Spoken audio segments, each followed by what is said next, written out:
Hello friends, good morning. Welcome to our channel Important Topic Academy. हम लोग UP triple S C के PYQ complete कर रहे हैं, जिसमें ये बुक जिसे हम लोग कंप्लीट कर रहे हैं वो यूथ कंपटीशन टाइम की प्रीवियस ईयर बुक्स है, जो बहुत ही अच्छी है। और हम लोग प्रीवियस सेशन में अपना एंशिएंट हिस्ट्री और मेडिवल हिस्ट्री कंप्लीट कर चुके हैं। वो मॉडर्न हिस्ट्री आपको सर कंप्लीट कराएंगे। और आज हम लोग एक नया सब्जेक्ट स्टार्ट करेंगे, दैट इज़ बायोलॉजी। हम लोग इसमें बायोलॉजी के कंप्लीट PYQ देखेंगे, जिससे हम लोग बायोलॉजी के सेक्शन को कंप्लीट करेंगे। तो चलिए फ्रेंड, ज़्यादा समय नहीं लेते हुए अपना क्वेश्चन नंबर फर्स्ट पे आते हैं।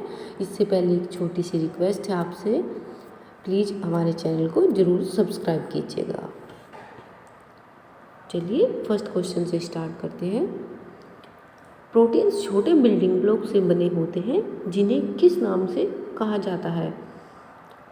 क्या नाम कहा जाता है? प्रोटीन किससे बने हुए होते हैं? इसकी सिंपलेस्ट फॉर्म पूछी गई है। प्रोटीन की सिंपलेस्ट फॉर्म क्या होती है? जिसमें प्रोटीन टूटता है उसके बाद हमारी बॉडी को एनर्जी मिलती है, तो क्या होता है? Amino acid.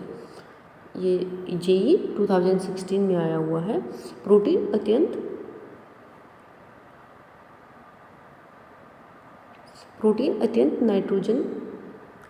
जटिल नाइट्रोजन युक्त पदार्थ होते हैं। प्रोटीन नाइट्रोजन से ही बने हुए होते हैं फ्रेंड्स, अगर हम बेसिक यूनिट में जाएँ तो जो अब सैकड़ों या हजारों छोटी इकाइयों से बने हुए होते हैं, जिन्हें अमीनो एसिड कहा जाता है।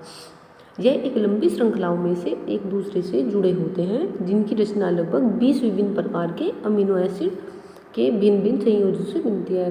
20 प्रकार के अमीनो एसिड मिलने के बाद प्रोटीन बनता है। 20 में से क्या होता है फ्रेंड्स, अगर 20 का हम डिस्ट्रीब्यूशन देखें, हमारे जो 10 होते हैं वो हमारी बॉडी में एग्जिस्ट करते हैं, उन्हें हमें आउटसाइड से सोर्स से प्राप्त करने की ज़रूरत नहीं होती है। बट जो एसेंशियल 10 होते हैं उनको हमें भोजन के थ्रू प्राप्त करना पड़ता है, उनको मिलके ही प्रोटीन बनता है। चलिए, होप सो आप समझ रहे होंगे।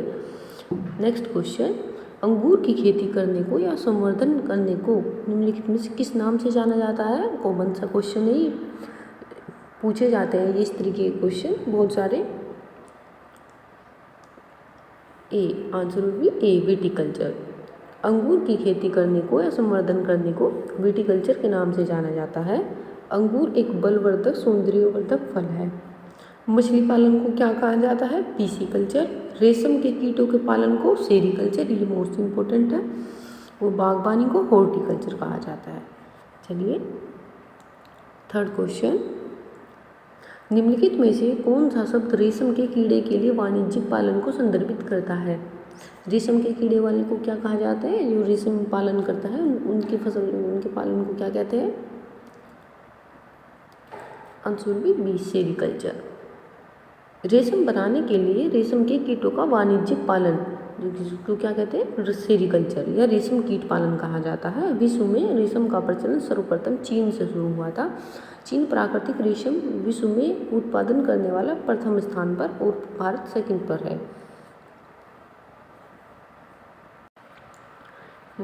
फोर्थ क्वेश्चन, ऑर्निथोलॉजी का संबंध किससे है? आंसर बी, पक्षियों से।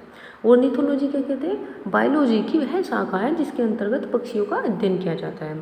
सिस्मोलॉजी आप जानते ही होंगे, भूकंपों का अध्ययन किया जाता है इससे। फाइकोलॉजी और एक माइकोलॉजी, ये दोनों ही इम्पोर्टेंट होते हैं। फाइकोलॉजी में शैवाल का अध्ययन किया जाता है, जबकि माइकोलॉजी में कवकों का अध्ययन किया जाता है। ये भी याद रखना है, दोनों ही इम्पोर्टेंट है। ऑस्टियोलॉजी हड्डियों का अध्ययन किया जाता है। ऑस्टियो मीन्स हड्डियाँ होता है, तो इसको याद रखना। नेक्स्ट क्वेश्चन, एंटोमोलॉजी का संबंध किससे है? एंटोमोलॉजी आंसर बी, सी, कीट। आप आंट में चींटी होती है, चींट कीटों में आती है, तो इसीलिए आप एंटो याद रख लीजिएगा, इससे आपको थोड़ा ट्रिक हो जाएगा, याद हो जाएगा। एंटोमोलॉजी कीट पतंगों का अध्ययन। एयरोबायोलॉजी उड़ने वाले जंतुओं का अध्ययन। इथोलॉजी जंतुओं के व्यवहारों का अध्ययन। माइकोलॉजी कवकों का अध्ययन। एंथोलॉजी फूलों का अध्ययन। पोमोलॉजी फूलों का अध्ययन। सोरोलॉजी छिपकलियों का अध्ययन। इस तरीके से इनको भी याद रखिएगा। Come on the next question, विज्ञान की कौन सी शाखा ट्यूमर के बारे में बताती है? आंसर बी, सी, ओंकोलॉजी। ओंकोलॉजी ट्यूमर या कैंसर के उपचार संबंधी विज्ञान की शाखा है। ओस्टियोमोलॉजी अभी मैं आपको बता चुकी हूँ। एनाटोमी, इसमें मानव शरीर की संरचना का अध्ययन किया जाता है। और यूरोलॉजी, इसमें पेशाब से संबंधित बीमारियों का अध्ययन किया जाता है। 7वां क्वेश्चन, जीव की आंतरिक संरचना का अध्ययन करने वाला शास्त्र क्या कहलाता है? शरीर रचना विज्ञान, जिसको कहते हैं एंटोमोलॉजी। सॉरी, एंटोमोलॉजी नहीं, ये अभी जो हमने पढ़ा, कहाँ पे गया,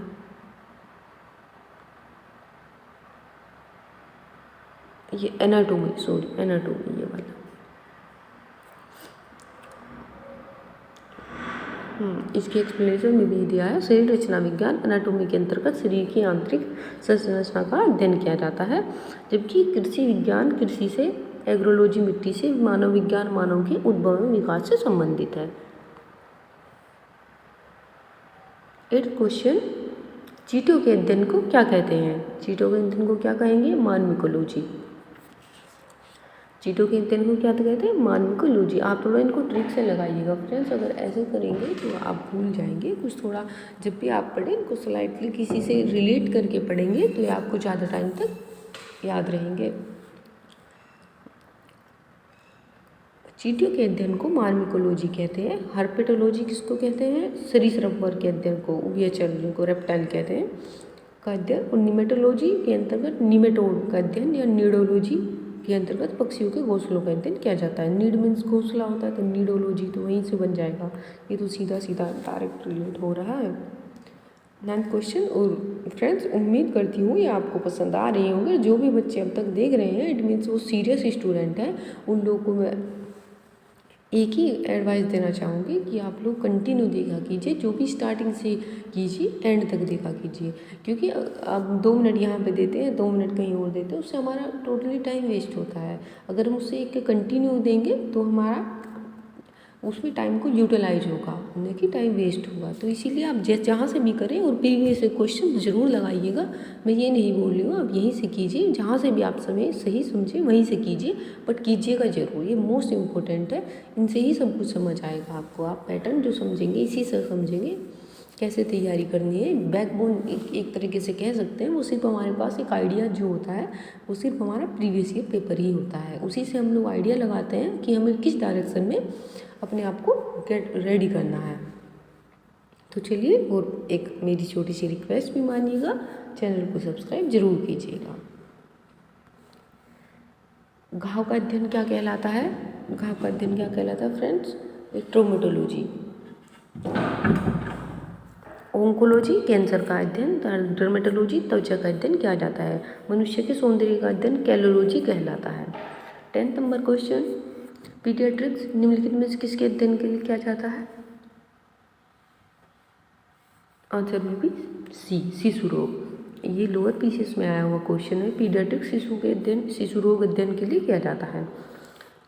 अब चलते हैं फ्रेंड्स, सेल पे आते हैं। कोशिका, ये हमारी स्टडीज कंप्लीट हो गई। 11th number question, mitotic cell division. Cell division 2 types के होते हैं ना, तो म्यूसिस होता है, एक माइटोसिस होता है। किस चरण में क्रोमोसोम एक दूसरे से पृथक हो जाते हैं? आंसर विल बी एनाफेज में। ये यूडीएलडी 2015 में आया हुआ है। माइटोटिक सेल डिवीजन के एनाफेज प्रावस्था में क्रोमोसोम से एक दूसरे से अलग हो जाते हैं। यह विभाजन समसूत्री अर्धसूत्री को दोनों कोशिकाओं में होता है। यह कोशिका विभाजन सोमेटिक सेलों में होता है। सोमेटिक सेलों में होता है फ्रेंड्स। ये कौन सा? एनाफेज वाला जो होता है सोमेटिक सेलों में होता है। एक जो सोमेटिक हमारे, ये जो हमारी बॉडी होती है उसमें होता है। जो मायोसिस जो सेल डिवीजन होता है वो हमारे जर्म सेल्स में होता है। उसमें 4 कोशिकाएं बनती हैं, इसमें 2 बनती हैं, वो फास्टली होता है। 12th नंबर क्वेश्चन, कोशिका में निम्न में से कौन सी पाचन थैली होती कहलाती है? कोशिका में निम्न में से कौन सी पाचन थैली कहलाती है? ये थोड़ा सीक्वेंस में नहीं है फ्रेंड क्वेश्चन, इसको सी से कीजिएगा। लाइसोसोम, वो जो कहते हैं ना पाचन आत्महत्या की थैली, यहाँ पे कुछ सुसाइडल बैग इस तरीके का कुछ स्किप है क्वेश्चन में, वो लाइसोसोम को कहते हैं। लाइसोसोम कोशिका में एंडोसाइटोसिस द्वारा लाए गए प्रोटीन तथा अन्य पदार्थों का पाचन होता है। लाइसोसोम में पचे हुए कण एक झिल्ली द्वारा ढक लिए जाते हैं और यह रचना फैगोसोम कहलाती है। जब फैगोसोम और प्राथमिक लाइसोसोम एक हो जाते हैं तो लाइसोसोम के विकर और फैगोसोम द्वारा लाए गए कणों का पाचन होता है। भोजन की कमी के समय लाइसोसोम साइटोप्लाज्म में स्थित प्रोटीन, लिपिड और कार्बोहाइड्रेट का पाचन करता है और कोशिका भी विखंडित हो जाती है। इसी कारण इसको आत्महत्या की तीली कहा जाता है। 13 क्वेश्चन, निम्नलिखित जीवों में से किसमें कोशिका में अच्छी तरह से व्यवस्थित न्यूक्लियस नहीं पाया जाता है? किसमें न्यूक्लियस नहीं पाया जाता? ये व्यायाम प्रशिक्षक में युवा विकास अधिकारी वाला जो था आंसर बैक्टीरिया में। अकेंद्रकीय जीवों में झिल्ली युक्त ऑर्गन नहीं पाया जाता है, जबकि सुकेंद्रिक में सुव्यवस्थित केंद्रक होता है। एंट, अमीबा, हाइड्रा और स्पाइरोगाइरा यूकैरियोट्स है, जबकि बैक्टीरिया ट्राइकैरियोट्स है। ये भैया यूकैरियोटिक और प्रोकैरियोटिक में पूछ लिया जाता है, आप लोग इसको ध्यान रखिएगा। सिर्फ मोनेरा जो किंगडम है, जो 5 क्लास क्लासिफिकेशन है ना विटकर वाला, उसमें मोनेरा जो किंगडम है वो सिर्फ प्रोकैरियोटिक में आता है। Rest of the 4 animal, plant, वो जो भी हैं हमारे, वो सब हमारे यूकैरियोटिक में आते हैं। अब देख लेते हैं टिश्यू। 14 नंबर क्वेश्चन, एक पौधे की पत्ती में किस प्रकार की कोशिकाओं में क्लोरोफिल रहता है? आंसर बी ए, पेरेनकाइमा। पेरेनकाइमा की कोशिकाओं में हरित लवक अधिक संख्या में पाए जाते हैं, जिसमें पर्णहरिम उपस्थित होता है, जो प्रकाश संश्लेषण की प्रक्रिया को पूर्ण कराने में मदद करता है। पर्णहरिम की उपस्थिति से यह ऊतक देखने में हरा प्रतीत होता है, तब ऐसे ऊतकों को हरित लवक कहते हैं। क्या कहते हैं? हरित ऊतक कहते हैं।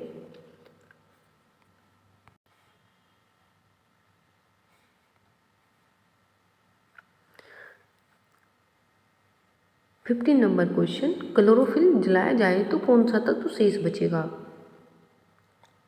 कि अगर हम क्लोरोफिल को जलाते हैं तो मतलब ये पूछा जाता है क्लोरोफिल में प्रेजेंट क्या होता है। सीधा सीधा आप समझ लीजिए, ये होता है मैग्नीशियम।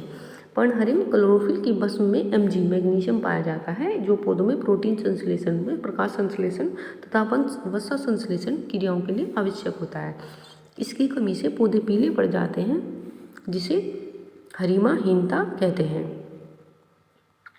चलिए आप सीधा सीधा ये याद रखिएगा कि क्लोरोफिल में क्या पाया जाता है, कौन सा एलिमेंट पाया जाता है? मैग्नीशियम। ये सीधा भी बन सकता है क्वेश्चन। 16 नंबर क्वेश्चन, निम्नलिखित में से किसे हमारे शरीर में मूलखंड ब्लॉक बिल्डिंग के नाम से जाना जाता है? बताइए आप लोग, किसको जाना जाता है? जो हमारे शरीर को बनाता है, उसको निर्माण करता है, वही ब्लॉक बिल्डिंग कहलाएगा। प्रोटीन। प्रोटीन हमारे शरीर के मूलखंड के नाम से जाना जाता है। प्रोटीन शब्द का प्रयोग सर्वप्रथम जे बर्जीलियस ने किया था। मानव शरीर का लगभग 15% भाग प्रोटीन से बना हुआ होता है, इसको याद रखिएगा। प्रोटीन की कमी से शिशु में सूखा रोग, क्वाशियोरकर नामक रोग हो जाता है। सूखा रोग मैरास्मस जिसको कहते हैं, और एक क्वाशियोरकर। आप मुझे बताइए इन दोनों में डिफरेंस क्या है? Marasmus and kwashiorkor. प्रोटीन के मुख्य स्रोत अंडा, दाल, मछली, सोयाबीन आदि है। चलो मैं बताती हूँ, जो मैरास्मस होता है ना हमारा, वो प्रोटीन प्लस कैलोरी की कमी से होता है। जब हमारे शरीर में प्रोटीन की भी एक मिनट फ्रेंड, जो हमारा मैरास्मस होता है वो प्रोटीन प्लस कैलोरी, मैरास्मस ये प्रोटीन प्लस कैलोरी, जब हमारे शरीर में प्रोटीन की कमी हो जाती है प्लस कार्बोहाइड्रेट वसा जिससे हमें ऊर्जा मिलती है, उनकी भी कमी हो जाती है, जिससे शरीर हमारा बहुत ही दुबला पतला। आपने देखा होगा कि बहुत से कुछ बच्चे, ये दोनों ही रोग ज़्यादातर बच्चों में देखे जाते हैं, बड़ा होते होते ही अपने आप ठीक हो जाते हैं शरीर की रिक्वायरमेंट के अकॉर्डिंग। तो बच्चों में जो आपने देखा हो कभी कभी बहुत ही पतला बच्चा, बहुत ही सूखा हुआ, हड्डियाँ भी एकदम सूखी हुई सी, वो मैरास्मस का शिकार होता है। और जो क्वाशियोरकर होता है, क्वाशियोरकर में फ्रेंड्स वो नहीं होता है, शरीर दुबला पतला नहीं होता, उसमें पेट जो होता है एकदम बाहर निकल आएगा, सर बड़ा हो जाएगा और हाथ पैर छोटे, हड्डियाँ पतली हो जाएंगी, पैर भी सूखे सूखे से, और जबकि पेट गड्ढे की तरह बाहर निकल आता है। That is kwashiorkor. Hope so आप डिफरेंस समझ गए होंगे अब। 17 नंबर क्वेश्चन, पर्याप्त मात्रा में कार्बोहाइड्रेट प्राप्त करने के लिए व्यक्तियों को पर्याप्त मात्रा में क्या करना चाहिए? तो बी, चावल में 65 to 70% कार्बोहाइड्रेट होता है चावल में। अनाज से, इसलिए अनाज से ज़्यादा कार्बोहाइड्रेट होता है, इसीलिए कहते हैं फैटी चीज़ों में आता है चावल। कार्बोहाइड्रेट ऊर्जा प्रदान करने वाला पदार्थों का वर्ग है जिसमें कार्बन, हाइड्रोजन, ऑक्सीजन होते हैं 1:1 के अनुपात में होते हैं। मानव शरीर में कुल ऊर्जा आवश्यकता 50 से 50 to 79 मात्रा की पूर्ति कार्बोहाइड्रेट के द्वारा होती है। इसके प्रमुख स्रोत गेहूँ, चावल, मक्का, ज्वार, गुड़, शक्कर, पके फल आदि होते हैं। 80 नंबर क्वेश्चन, दो या अधिक लोकाय के एलीलों के बीच अंतः क्रिया को इस प्रकार जाना जाता है। एक बार और इसको पढ़ लेते हैं सही से। दो या दो से अधिक लोकाय के एलीलों के बीच अंतः क्रिया को इस प्रकार से जाना जाता है। क्या कहा जाता है? एपिस्टासिस,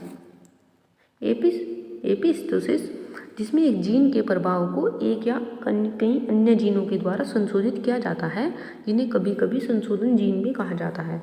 जिस जीन का लक्षण प्रारूप अभिव्यक्त होता है उसको एपिस्टोटिक कहा जाता है। दो लोकस की एपिस्टोटिक अंतःक्रिया सहकारी और विपरीत प्रभावी हो सकती है।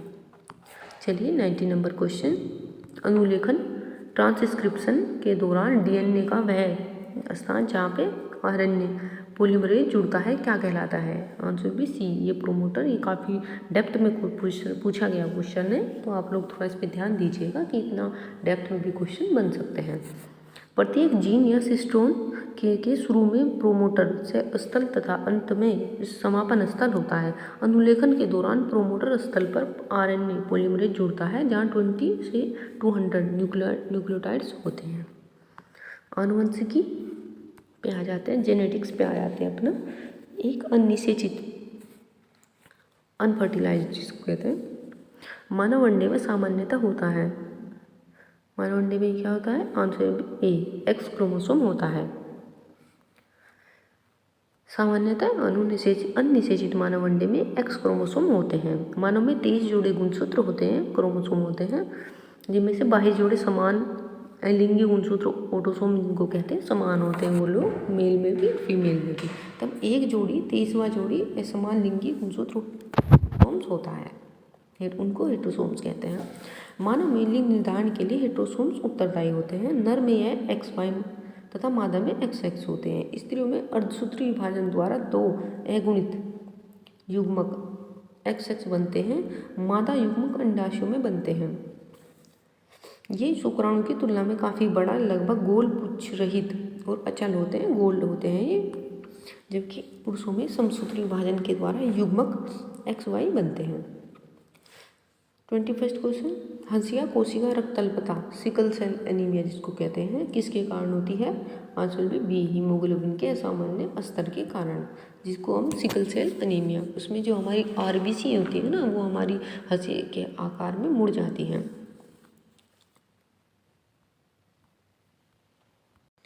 सिकल सेल एनीमिया एक आनुवंशिक रक्त रोग होता है जिसमें लाल रक्त कोशिकाओं में सामान्य हीमोग्लोबिन के स्थान पर असामान्य हीमोग्लोबिन होने के कारण लाल रक्त कोशिकाएं ऑक्सीजन के द्वारा हंसी के आकार की हो जाती है।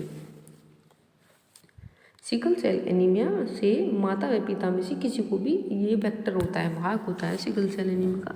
इट मीन्स हम इसको कह सकते हैं कि जेनेटिक्स भी होता है, जेनेटिक होता है, तो ये बच्चों में जा सकता है माता पिता से। चलिए नेक्स्ट क्वेश्चन 22, निम्नलिखित में से कौन सा रोग पुरुषों की तुलना में महिलाओं में बहुत कम होता है? आंसर भी डी, कलर ब्लाइंडनेस।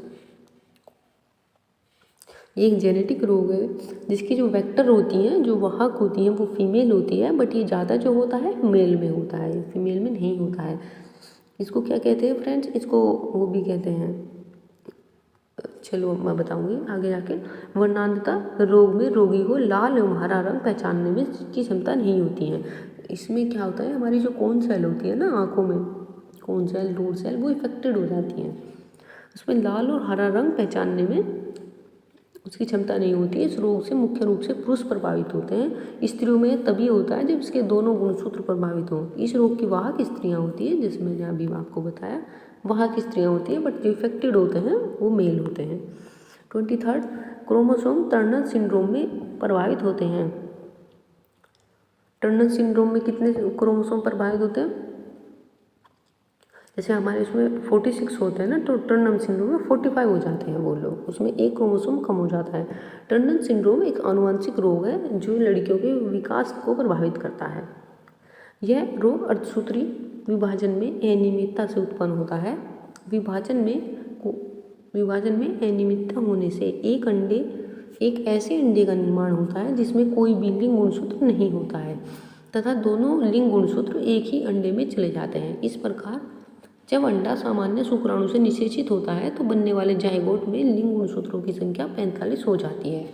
आपने समझ लिया है 45 क्यों हो जाती है। अब जो है एनिमल किंगडम पे आ जाते हैं। 24 पे आलू पर्णवेलन विषाणु द्वारा प्रेषित होता है। ये रोग है एफिड्स विषाणु द्वारा होता है। लोअर पीसीएस मेंस में पूछा गया फ्रेंड्स, जो मेंस हुआ था फ्रेंड, ये मेरा भी एग्जाम था, ये जो लास्ट ईयर हुआ था 21 में अक्टूबर में, ये उसमें पूछा गया। उसमें फ्रेंड्स जो एग्रीकल्चर था, एग्रीकल्चर का काफ़ी वेटेज था, डायरेक्ट इनडायरेक्ट करके थोड़ा क्वेश्चन को इन्होंने पैटर्न को मूव कर दिया था एग्रीकल्चर की तरफ। इसकी एक्सप्लेनेशन देख लेते हैं। आलू पर्णवेलन विषाणु एफिड्स द्वारा प्रेषित होता है। यह वायरस अत्यंत कम सांद्रता में होता है और फ्लोएम कोशिकाओं तक ही सीमित होता है। PLRV प्रकृति में कई एफिड प्रजातियों द्वारा एक परिसंचारी गैर प्रचारक तरीके से प्रेषित होता है। 25 टेक्साफेन कीटनाशी डैश डैश डैश के रूप में कार्य करता है। सी आंसर में सी उदर विष। ये भी लोअर पीसीएस में देखिए, अब यही मैं अभी कह रही थी ना, उसमें काफ़ी मैंने देखा था कि काफ़ी सारे और अच्छा लेवल था एग्रीकल्चर का। इससे हम रिलेट कर सकते हैं कुछ इस तरीके से। कहा तो बायोलॉजी में जाएगा बट थोड़ा उसको उधर की तरफ मूव किया गया था। टेक्साफेन कीटनाशी उदर विष के रूप में, जब ये UPSSC की पहले से ही बात है, जब इसके पास स्टॉक अच्छा नहीं होता है ना तो ये क्वेश्चन को मूव कर देता है। जैसे कि एग्रीकल्चर के 2 क्वेश्चन आने हैं तो उनके 10 क्वेश्चन दे देगा, ये ऐसे ही करता है। परप्लेक्सिटी इसका मेन फोकस रहता है, बच्चों को उलझाना कार्य करता है। ये कैम्फोन के क्लोरीनीकरण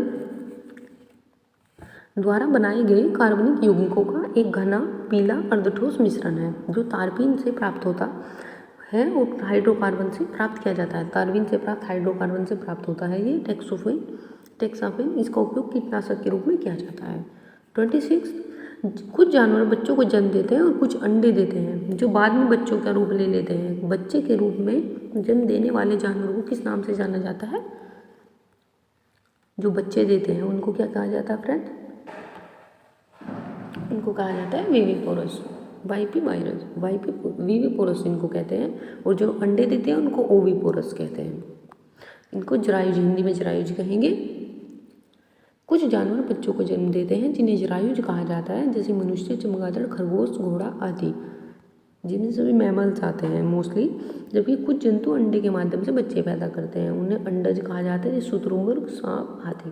27वां क्वेश्चन, निम्नलिखित में से कौन सा गुण स्तनधारियों की विशेषता नहीं है? स्तनधारी मीन्स मैमल्स, जैसे हम लोग स्तनधारियों में आते हैं।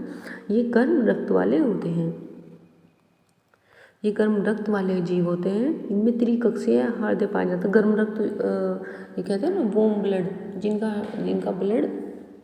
जिनका शरीर का टेम्परेचर बाहरी टेम्परेचर के अकॉर्डिंग चेंज नहीं हो सकता। और कोल्ड ब्लड भी वो होते हैं जिनका जो अपने शरीर को बाहरी टेम्परेचर के अकॉर्डिंग अप एंड डाउन कर सकते हैं। जैसे कि अभी बहुत ठंड है तो वे अपने शरीर को ठंडा कर देंगे ताकि उन्हें ठंड फील न हो। अब गर्मी है तो अपने शरीर को गर्म कर देंगे। अब हमारा नहीं होता, हमें तो कपड़ों की सहायता लेनी पड़ती है। इस तरीके से इनमें त्रिकक्षीय हृदय पाया जाता है। सी।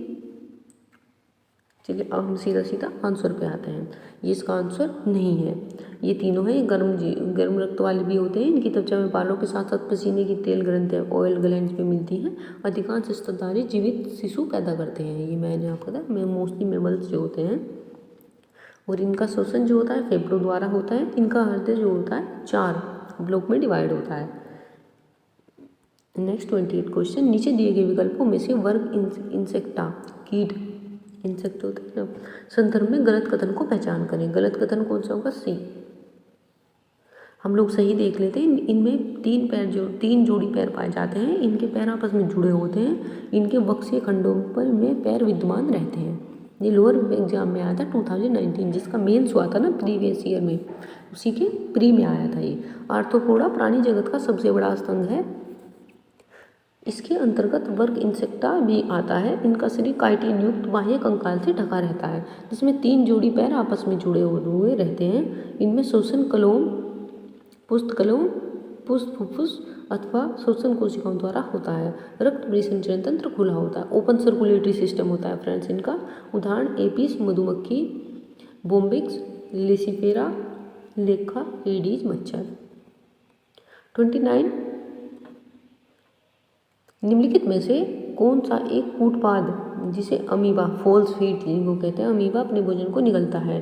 किससे? सूडोपोडिया। ये सूडोपोडिया बनाता है फ्रेंड्स, उसी से अपने भोजन को। जैसे कि ये मैंने मान लिया ये अमीबा है और ये ऐसे जुड़ से कि ऐसे अपने पैर बनाएगा और उसको एंगल्फ कर लेता है अगले में, उसको ऐसे एंगल बंद कर लेता है अपने भोजन को नेक्स्ट टाइम में, और ये इससे अपना भोजन उसका एंगल्फ हो जाता है। चलिए, अमीबा की खोज 1755 में रसेल वोन रोसेनहोफ ने की थी। अमीबा प्रोटिस्टा जगत के अंतर्गत आता है। अमीबा जीवित अमीबा की सतह पर इधर उधर जीव द्रव्य के छोटे छोटे उभार निरंतर बनते और बिगड़ते रहते हैं, इसलिए शरीर की आकृति असीमित और सदैव परिवर्तनशील रहती है। शरीर कोई स्थायी पृष्ठ या आधारतल नहीं होता तथा अग्र या पश्च छोर भी नहीं होता है। इन उभारों को कूटपाद सूडोपोडिया कहते हैं, क्योंकि इनका गमन इन्हीं के बनते और बिगड़ते रहने के कारण होता है, इसीलिए इन्हें कूटपाद, फॉल्स फीट भी कहते हैं। 30 क्वेश्चन, एक कीट की रक्त शर्करा होती है, कौन सी होती है? ब्लड ग्लूकोज कौन सी होती है कीट में? सी, ट्रेहालोज। ठीक है, अच्छा इंपॉर्टेंट क्वेश्चन है फ्रेंड्स ये। ट्रेहालोज एक डाइसेक्राइड शर्करा होती है। शर्करा 3 टाइप की होती है ना, एक मोनोसेक्राइड, डाइसेक्राइड और पॉलीसेक्राइड, जो मुख्यतः कीटों, शैवाल, खमीर, कवक और पौधों में पाया जाता है। इनमें ट्रेहालोज बहुक्रियाशील भूमिका निभाता है, जैसे जीवाणु की कोशिका भित्ति में एक संरचनात्मक घटक के रूप में, पौधों व कवक में विकास नियामक और कार्बन स्रोत के रूप में, कीटों में ऊर्जा के स्रोत में आदि। तो चलिए फ्रेंड्स, इस तरीके से हमने 30 क्वेश्चन कंप्लीट कर लिए अपने। हम लोग 30 के क्वेश्चन करेंगे, जिससे आपका ज़्यादा समय भी नहीं लगेगा और आपको यूटिलाइज अच्छे से हो जाएगा। तो आपसे बस एक ही रिक्वेस्ट है, आप हमारे चैनल को जरूर सब्सक्राइब कीजिएगा। हम लोग आपको अच्छे से अच्छा कंटेंट, वो फ्री एकदम, हमारा एजुकेशन प्लेटफॉर्म सिर्फ इसीलिए है कि हम लोग आपको फ्री एजुकेशन दे सके। जो भी हमसे आपकी सफलता में जो भी हमारा कंट्रीब्यूशन हो सकता है, एज मच एज पॉसिबल हम लोग हमेशा करेंगे और फ्री करेंगे। इसलिए प्लीज़ आप लोग हमारी फ्री एजुकेशन को सबका सपोर्ट कीजिएगा, हमारे चैनल को सब्सक्राइब करके। थैंक यू फ्रेंड्स, मिलते हैं अगले सेशन में।